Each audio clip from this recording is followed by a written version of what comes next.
ಕಾಲದ ಹಾಡು, ನಮ್ಮ ಕಾಲದ ಲಿರಿಕ್ಸು.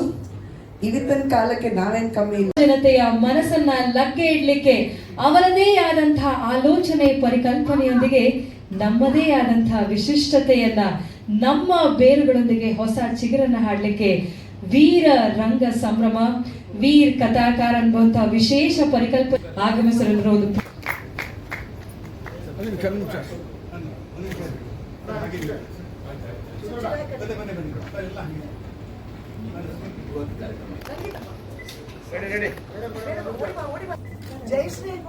ರತ್ನಗಣಿಯೋ ಇದೇ ಮಾತುಗಳು ಬಹುಶಃ ಸುಷ್ಮಾ ವೀರ್ ಅವರ ಹಾಡುಗಳನ್ನ ಹಾಡ್ತಾರೆ, ಆದರೆ ಸೊಗಡಿಲ್ಲ. ಈ ಥರ ಒಂದು ಹಾಡನ್ನ ಕಂಬಾರ ಅಂಕಲ್ ಅವ್ರದ್ದೇ ಹಾಡನ್ನ ಶ್ರೀಗಣರಾಯನ ಈಕೆ ಮೂಲಕ ಕಂಬಾರ ಅಂಕಲ್ಗೆ ತಲುಪಿಸ್ತಾ ಇದ್ದೀನಿ. ನಾವು ಮಾಡ್ತಾ ಇರೋ ಪ್ರತಿಯೊಂದು ಹಾಡನ್ನು ಡಿಸೈನ್ ಮಾಡ್ತಾ ಇರೋದು, ಅಂದರೆ ಯಂಗ್ಸ್ಟರ್ಸ್ಗೋಸ್ಕರ ಡಿಸೈನ್ ಮಾಡ್ತಾ ಇರೋದು ಅವಿ. ಎಲ್ಲಿ ಅವಿ? ಅಷ್ಟು ಬೇಗ ಕೊಡೋಲ್ಲ. ಇಲ್ಲಿ. So thank you so very much. And Seshu is always been a strength. ಇನ್ನು ಮುಂದಿನ ದಿನಗಳಲ್ಲಿ ಕಂಬಾರ ಹಾಡುಗಳನ್ನ ವಿಜುವಲೈಸ್ ಮಾಡೋದು ಶೇಷಾದ್ರಿ ಅವ್ರು ಕೂಡ ಅಂತ ಹೇಳಿದ್ದೀನಿ. ಕಂಬಾರಕ್ಕೂ ಶೇಷಾದ್ರಿನೂ ಕೇಳ್ಕೊಂಡಿದ್ದೀನಿ, ಇನ್ನೂ ಅಂದಿಲ್ಲ. ಇನ್ನು ಏನು ಟೆನ್ಷನ್ ತಗೊಳ್ಳಿ, ಇಲ್ಲದಲ್ಲಿ ಇರೋದು ಕಮಿಟ್ ಆಗಲ್ಲ. ಯಾಕೆಂದರೆ ಲಿವಿಂಗ್ ಲೆಜೆಂಡ್ ಕಂಬಾರ್ ಅಂತ ಅವ್ರನ್ನ ನಾವು ಹಗುರವಾಗಿ ಏನಾದರೂ ಅಪ್ಪಿತಪ್ಪಿ ಒಂದು ತಪ್ಪಾದ್ರೂ ಅದು ತುಂಬ ದೊಡ್ಡ ಅವಮಾನ ಆಗುತ್ತೆ. ಹಾಗಾಗಿ ಜವಾಬ್ದಾರಿ ಇರುವಂಥ ಶೇಷುನ ಇದನ್ನು ರಿಕ್ವೆಸ್ಟ್ ಮಾಡ್ಕೊಂಡಿರೋದು. ಸೊ ನಮ್ಮೆಲ್ಲರ ಪರವಾಗಿ ವೀರರಂಗ ಸಂಭ್ರಮ ಅಂದರೆ basically it is a bold celebration of ರಂಗಗೀತೆ. ಯಾಕೆ ಬೋಲ್ಡ್ ಅನ್ನೋದಾಯಿತು ಅಂದರೆ ಇವತ್ತಿನ ಕಾಲದಲ್ಲಿ ರಂಗಗೀತೆಗಳು ಕಳೆದು ಹೋಗ್ತಾ ಇದೆ. ಯಾಕೆ ಅಂದರೆ ಅದು ತುಂಬ ಕಾಂಪ್ಲಿಕೇಟೆಡ್ ವರ್ಡ್ಸು ಅನ್ನೋದಕ್ಕೆ, ಅಥವಾ ಮ್ಯೂಸಿಕ್ ಅವ್ರಿಗೆ ಹಾರ್ಮೋನಿಯಂ ತಬಲಾ ಅಭ್ಯಾಸ ಇಲ್ಲದಲೇ ಇರೋ ಕಾರಣ ಒಳ್ಳೊಳ್ಳೆ ಹಾಡುಗಳನ್ನ ಬಿಟ್ಬಿಡ್ತಾ ಇದ್ದಾರೆ. ಅವರಲ್ಲಿ ನಮಗೆ ಆ ಕಾಲದಲ್ಲಿ ಸಿಂಗರ್ಸ್ ಇರಲಿಲ್ಲ. ಯಾಕೆಂದರೆ ಕಲೆ ಅಂದರೆ ಬಾಯ್ಮಟ್ಕೊಂಡು ಮನೇಲಿ ಏನು ಬಣ್ಣ ಹಚ್ತೆ ಅಂತ ಅದತ್ತು ಇದಂತೆ ಅನ್ನೋರು. ಹಂಗಲ್ಲ, ಈಗ ಕಲೆಗೆ ಒಂದು ಪ್ರೋತ್ಸಾಹ ಇದೆ. ತುಂಬ ಜನ ಕಲಾವಿದರು ಇದ್ದಾರೆ, ಆದರೆ ಬರವಣಿಗೆಯಲ್ಲಿ ತಿರುಳಿಲ್ಲ. ಯಾಕೆಂದರೆ ಎಕ್ಸ್ಪೀರಿಯನ್ಸ್ ಇಲ್ಲ. HSV ಅವರು, ಕಂಬಾರು, ಇಂಥವರೆಲ್ಲ ಬರಿತಾ ಇದ್ದಿದ್ದ ಬರವಣಿಗೆಯಲ್ಲಿ ಒಂದು ಅನುಭವ ಅಡಗಿತ್ತು. ಒಂದು ಜೀವನದ ಒಂದು ಎಂಟೈರ್ ಎಕ್ಸ್ಪೀರಿಯನ್ಸ್ನ ಕ್ಯಾಪ್ಚರ್ ಮಾಡ್ತಾ ಇದ್ರು. ಹಾಗಾಗಿ ಆ ಹಾಡುಗಳನ್ನ ಬಿಟ್ಟು ಕೊಡಬಾರ್ದು ಅನ್ನೋ ಈ ಹಠಕ್ಕೆ ಕೈ ಜೋಡಿಸಿದ್ದು ಅವಿನಾಶ್.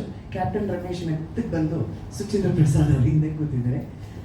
ನಾನು ಬಹಳಷ್ಟು ಚೇತರಿಸ್ಕೊಳ್ಳೋದಕ್ಕೆ ಕ್ಯಾಪ್ಟನ್ ರಮೇಶ್ ಇನ್ನೊಂದು ಕೈ ಬಹಳ ದೊಡ್ಡ ಕಾರಣ. ನಾನು ಹಾಸ್ಪಿಟ್ಲಿಂದ ಹೊರಗೆ ಬಂದಾಗ ಪ್ರದೀಮಾಮ, ಅಮರಣ್ಣ, ಕ್ಯಾಪ್ಟನ್ ರಮೇಶ್ ಇನ್ನೊಂದು ಜನ ಇರಲಿಲ್ಲ ಅಂದಿದ್ರೆ ಬಹುಶಃ I would not be standing back today.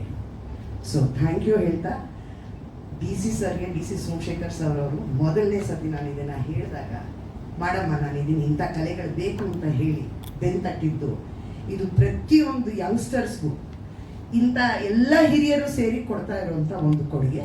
ಹಾಗಾಗಿ ಈ ಕೊಡುಗೆನ ಉಪಯೋಗಿಸೋಕ್ಕೆ ಮುಂಚೆ ಅಥವಾ ಲೋಕಾರ್ಪಣೆ ಮಾಡೋಕ್ಕೆ ಮುಂಚೆ ಗಣೇಶ ವಂದನೆಯಿಂದ ಶುರು ಮಾಡೋಣ. ಶ್ರೀಗಣರ ದಯವಿಟ್ಟು ನಿಧಾನ ಮಾಡ್ಕೊಂಡು, ಒಂದು ಸ್ವಲ್ಪ ಗಂಟಲು ಜೋರಿದೆ, ಸ್ವಲ್ಪ ರೆಡಿ. ನಾನು ತಗೋತೀನಿ, ಆಮೇಲೆ ನೀವು ಕಟ್ಟಿ.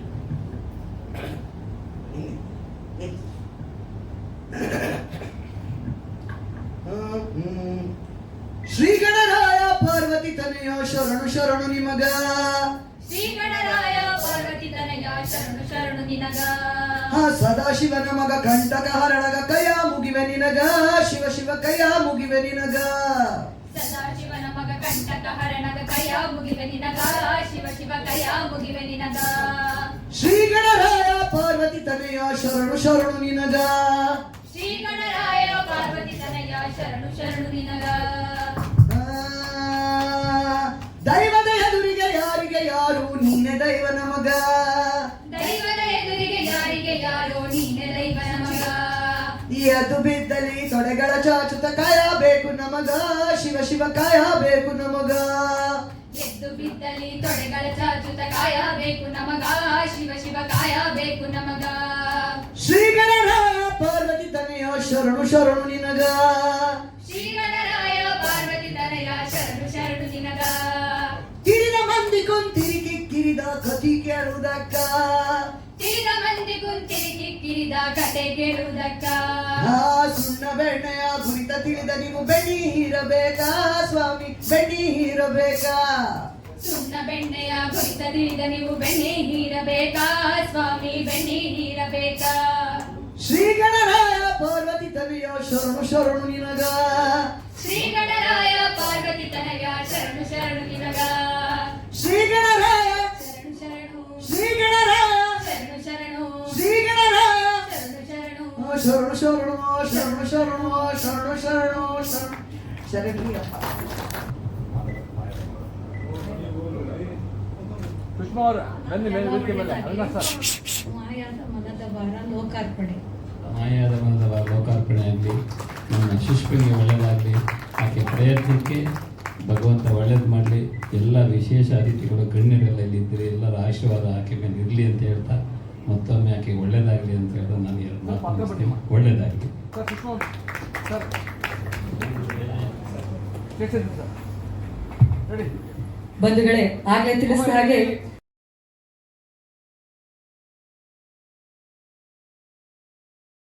ಅಂತ ಹೇಳ್ಕೊಳ್ಳೋದಕ್ಕೆ ಹೆಮ್ಮೆ. ನಿಮ್ಮ ಪರಿಚಯ ಮಾಡ್ಕೊಂಡು ಮಾತಾಡಿ. ನನ್ನ ಹೆಸರು ಕಾವ್ಯ ಅಂತ, ಚಿಕ್ಕಮಂಗ್ಳೂರಿಂದ. ಸೊ ಈಗ ಮ್ಯಾಮ್ ಅಂಡರಲ್ಲಿ ನಾನು ಸಂಗೀತನ ಕಲಿತಾ ಇದ್ದೀನಿ, ಅಂದರೆ ರಂಗಗೀತೆಗಳನ್ನ ನಾನು ಕಲ್ತ್ಕೊಳ್ತಾ ಇದ್ದೀನಿ. ಎಲ್ಲರಿಗೂ ನಮಸ್ಕಾರ. ನನ್ನ ಹೆಸರು ಕವನ ಅಂತ, ನಮ್ಮೂರು ಚಿಕ್ಕಮಗಳೂರು.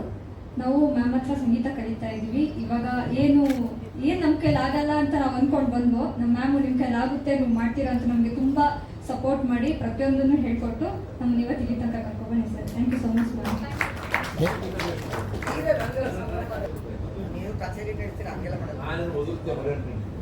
ಸೊ ಇವಾಗ ನಾವು ವೀರರಂಗ ಸಂಭ್ರಮ ಬ್ಯಾಂಡ್ನ ಮೆಂಬರ್ಸ್ ಆಗಿದ್ದೀವಿ. ಅದನ್ನ ಹೇಳ್ಕೊಳ್ಳೋದು ತುಂಬ ಹೆಮ್ಮೆ ಇದೆ.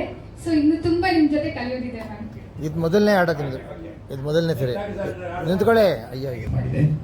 ಕಂಬಾರರನ್ನ ಅಷ್ಟಲ್ಲದೆ ಮಾಯಾದ ಮನದ ಭಾರ ಇತ್ತಲ್ಲ, ಅದು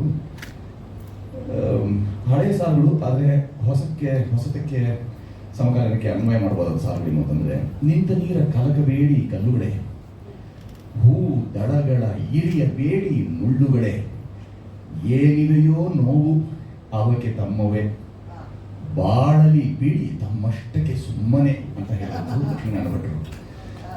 ಇಂಥ ಕಾವ್ಯ ಸ್ಫೂರ್ಣ ಇದೆಯಲ್ಲ ಈಗಿನ ಕಾಲಕ್ಕೆ ಕಡಿಮೆ ಆಗ್ತಾ ಇಲ್ಲ ಅನ್ನೋದನ್ನ ಅಮ್ಮು ಇಂಥದ್ದು ಕೆಲಸದ ಮುಖಾಂತರ ಸಾಬೀತು ಮಾಡಕ್ಕೆ ಹೋಗ್ತಿದ್ದಾರೆ ಅಂತ ಅನ್ಸುತ್ತೆ. ಮಾಯಾದ ಮನದ ಭಾರ ಅಂತಂದಾಗ ನಿಜವಾದ ಅರ್ಥದಲ್ಲಿ ಭಾರ ಆಗುತ್ತೆ, ಮನಸ್ಸು ಭಾರ ಆಗುತ್ತೆ. ಗೋಪಾಲ್ ವಾಜಪೇಯಿ ಅವರು ಸಾಹಿತ್ಯದಲ್ಲಿ ಮೂಡುವಂತಹ ಎಲ್ಲ ಸಾಲುಗಳಿಗೆಲ್ಲ, ನಾಗಮಂಡಲಕ್ಕಾಗಲಿ ಅಯೋಧನಕ್ಕಾಗಲಿ ಇಂಥ ಎಲ್ಲ ನಾಟಕಗಳಿಗೆ ಅವರು ಬರೆದ ಸಾಹಿತ್ಯವನ್ನು ನಾವು ಗೂಢಾರ್ಥ, ತದ್ಧಿತಾರ್ಥ, ಇತರೆ ಅರ್ಥಗಳೊಟ್ಟಿಗೆ ಅದರ ವ್ಯಂಗ್ಯಾರ್ಥವೂ ಇದೆ. ಆ ಅರ್ಥಗಳೊಟ್ಟಿಗೆ ಇದನ್ನು ಗ್ರಹಿಸಬೇಕಾಗಿದೆ. ಆದರೆ ಈ ರಂಗ ದಿಗ್ಗಜರೆಲ್ಲ ಮಾತಾಡುವಾಗ ಇನ್ನೂ ಹೆಚ್ಚೆಚ್ಚು ಹೊಳಹುಗಳು ನಮಗೆ ಹಾಡನ್ನ ಕೇಳಿದಾಗ, ನಾವು ಓದಿದ ಸಾಹಿತ್ಯವನ್ನ ಮನನ ಮಾಡ್ಕೊಂಡಾಗ, ಹೀಗೆ ಮಾಡಬೇಕು ಇನ್ನೂ ನಾವು ಮಾಡೋದು, ಅರ್ಥೈಸ್ಕೊಳ್ಳೋದು ತುಂಬಾ ಇದೆ ಅಂತ ಅನ್ಸುತ್ತೆ. ಈ ಹಾಡಿಗೆ ಭಿನ್ನವಾದಂತಹ ಅರ್ಥವನ್ನ ನನ್ನ ಆತ್ಮೀಯ ಸ್ನೇಹಿತೆ ಸುಷ್ಮಾ ಕೊಡ್ತಾ ಇದ್ದಾಳೆ. ಅದು ಇಷ್ಟು ರೀತಿಯಲ್ಲಿ, ಇಷ್ಟು ಭಯಂಕರ ರೀತಿಯಲ್ಲಿ ಅದ್ಭುತವಾಗಿ ಇರುತ್ತೆ ಅಂತ ನಾನು ಅಂದ್ಕೊಂಡಿರ್ಲಿಲ್ಲ. ಬಹಳ ಚೆನ್ನಾಗಿ ಕೆಲಸ ಮಾಡ್ತಾ ಇದ್ದಾಳೆ. ಆಕೆ ಒಂದು ತರ ಪಾದರಸ ಇದ್ದಂತೆ. ನಾನೆಲ್ಲೋ ಸುಮ್ಮನೆ ನನ್ನ ಪಾಡಿ ನಾನೇನೋ ಓದ್ಕೊಂಡೇನೋ ಕೂತಿರ್ತೀನಿ, ಬರೆಯೋದಕ್ಕೆ ಸ್ವಲ್ಪ ಸೋಮಾರಿ. ಇವಳು ಫೋನ್ ಮಾಡಿ ಬಡಿದೆಬ್ಬಿಸ್ತಾಳೆ, ಓಡ್ ಬಂದು ಮನೆಗೆ ಬಂದು ಕೂತ್ಕೊಂಡೇ ಬಿಡ್ತಾಳೆ. ಅವಳು ನೆಕ್ಸ್ಟ್ ಹೇಳು ಏನು ಅಂತ. ಇವಳಿಗಾದ್ರೂ ಹೆದರ್ಕೊಂಡು ನಾವು ಕೆಲಸ ಮಾಡಬೇಕು ಅಂತ ಒಂಥರ ನಮಗೂ ಸ್ಫೂರ್ತಿ ಬರುತ್ತೆ. She so energetic. ಅವ್ರು ಹೇಳಿದಾಗೆ ಹಿಂದೆ ಒಬ್ರು ಮಾತಾಡಿದ್ರು, ಅವಳು ತನ್ನ ಆ ಎನರ್ಜಿನ ತನ್ಗೆ ಎಷ್ಟು ಇದೆ ಅಂದ್ರೆ ಇನ್ನೊಬ್ರಿಗೂ ಕೊಡುವಷ್ಟು ಅಂತ ಹೇಳೋದ್ರಲ್ಲಿ ಅತಿಶಯೋಕ್ತಿ ಅಂತೂ ಇಲ್ವೇ ಇಲ್ಲ. ಖಂಡಿತ ಹಾಗೇ ಇದೆ. ಈ ಹಾಡುಗಳನ್ನ ಕೇಳಿದಾಗ, ಆಕೆಯ ಪ್ರಯತ್ನವನ್ನ ನೋಡಿದಾಗ, ನಾವು ಕೇಳುಗರಿಗೂ ಅವಳ ಜೊತೆ ಇರೋರ್ಗೂ ಕೂಡ ಒಂದು ರೀತಿ ಸ್ಫೂರ್ತಿ ಬರುತ್ತೆ. ಅಷ್ಟೇ ಅಲ್ಲ, ನಮಗೂ ಏನಾದರೂ ಅವಳ ಕೊಡುಗೆಗೆ ಏನಾದರೂ ನಾವು ಏನಾದರೂ ಕೊಡಬೇಕು ಅನ್ನುವಂತಹ ಎಲ್ರಿಗೂ ಒಂದು ಮನೋಭಾವ ಉಂಟಾಗುತ್ತೆ. ಈಕೆಗೆ ನಮ್ಮ ಕುಟುಂಬದವರೆಲ್ಲರ ಪರವಾಗಿ ಕೂಡ ಹಾರೈಸ್ತೇನೆ, ಒಳ್ಳೇದಾಗಿ ಅಂತ ಹಾರೈಸ್ತೇನೆ. ಜಯ ಶ್ರೀ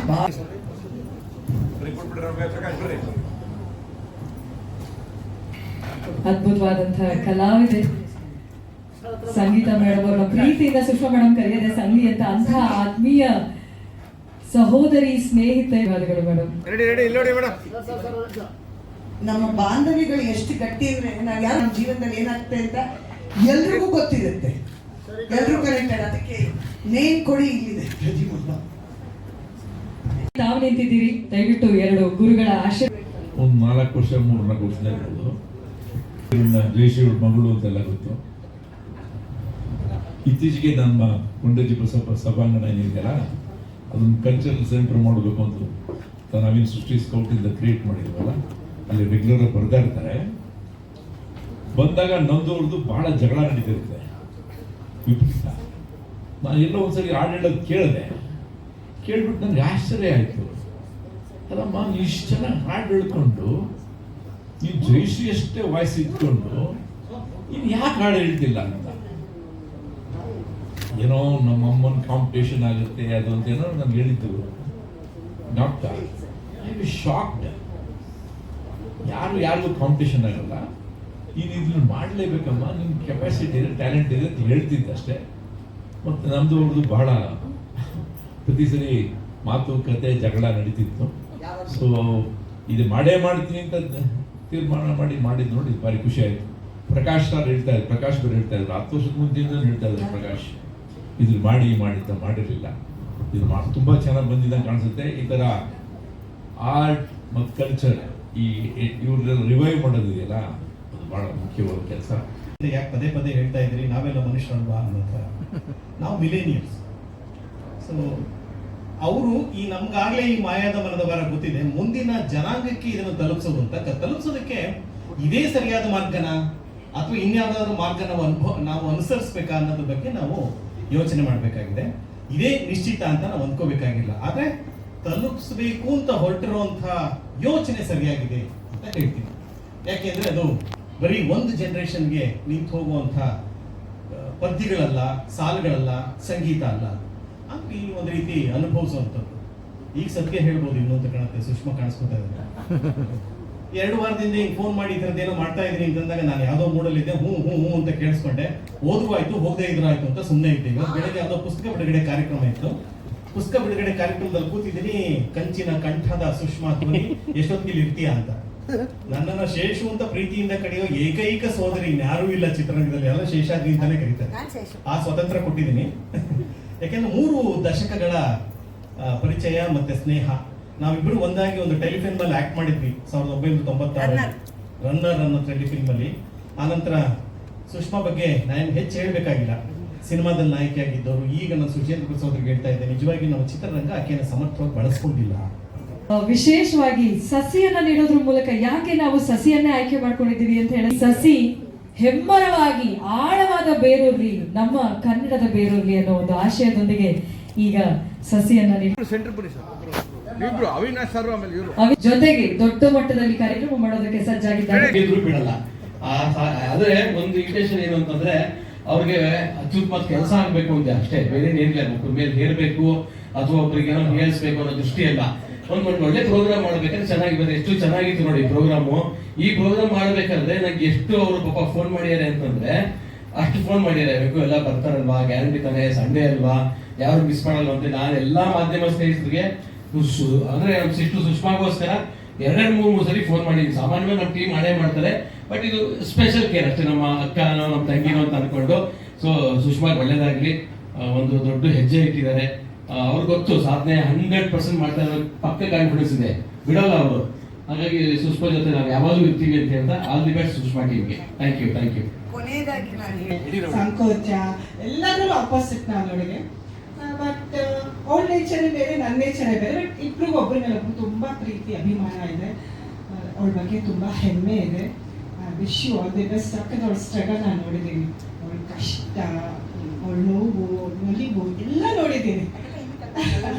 ಬಟ್ ಈ ಮಟ್ಟಿಗೆ ಅವಳು ಬಂದಿದ್ದಾಳೆ, ತುಂಬ ಖುಷಿ ಆಗ್ತಿದೆ. ನಿಮ್ಗೆ ಒಳ್ಳೇದಾಗಲಿ ಅಂತ ನಾನು ಹಾರೈಸ್ತೀನಿ. ಆಲ್ವೇಸ್ ಬಹುಶಃ ಸುಷ್ಮಾ ಅವ್ರು ಯಾಕೋ ಏನೋ ಈ ಚಿತ್ರರಂಗದಲ್ಲಿ ಇನ್ನಷ್ಟು ಕ್ರಿಯಾಶೀಲರಾಗಿದ್ದಿದ್ರೆ ನಾವು ಗಾಯಕಿಯರನ್ನು ಬೇರೆ ಭಾಷೆಗಳಿಂದ ಆಮದು ಮಾಡಿಕೊಳ್ಳೋ ಅವಶ್ಯಕತೆಯೇ ಇರಲಿಲ್ಲ. ಇರ್ತಾ ಇರಲಿಲ್ಲ. ಸುಷ್ಮಾ ಅವರ ವಾಯ್ಸು ಇದೆ, ವಯಸ್ಸು ಇದೆ. ಅವರು ಉಷಾ ಉತ್ತಪ್ಪ ಅವರಿಗಿಂತ ಕಡಿಮೆ ಏನಲ್ಲ.